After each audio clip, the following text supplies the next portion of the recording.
Thank you, Mr. Chairman, and thank you for your testimony today.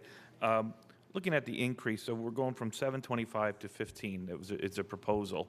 That's about 107% increase in the minimum wage, which is a rather large percentage increase when you're looking at employers and their bottom line.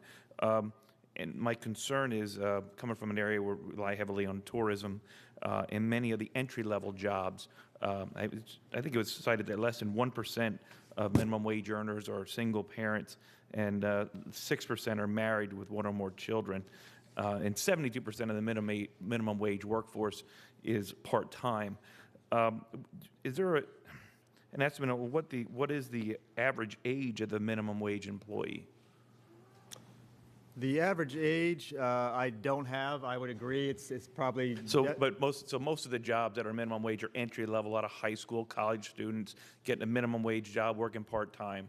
Correct. So we're looking at livable wage versus minimum wage, and minimum wage is a minimum wage, livable wage is a livable wage. Correct. Yeah, disproportionately, they are younger workers or first jobs. So and if you're looking at a 107% increase to these small businesses and employers, and you're already seeing it just right now. I mean, everybody has remarked on what rather strong economy we have right now.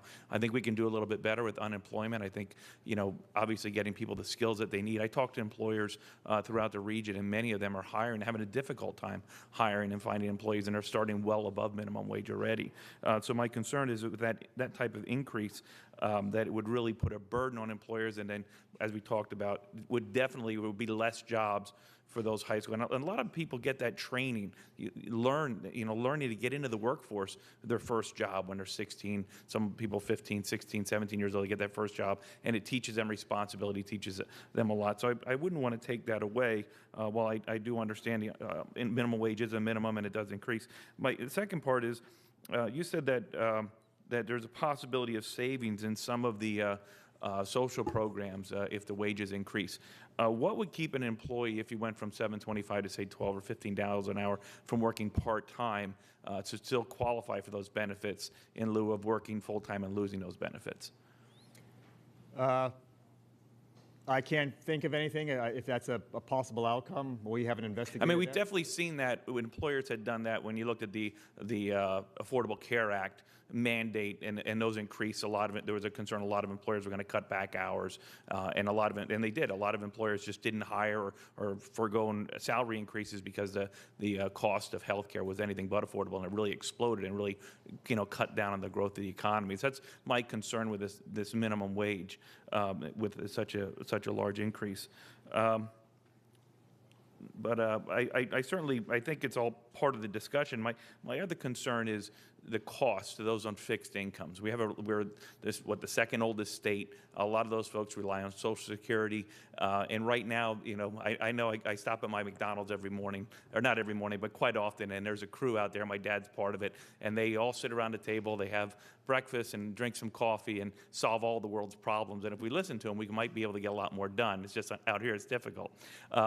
But those folks, are they still going to be able to afford to get up in the morning and go to McDonald's and get that cup of coffee and an egg sandwich and sit with their friends? Or is the cost of those small diners, because of that increased cost for employees, 107% increase, really going to keep them from that, being able to access and going out to eat?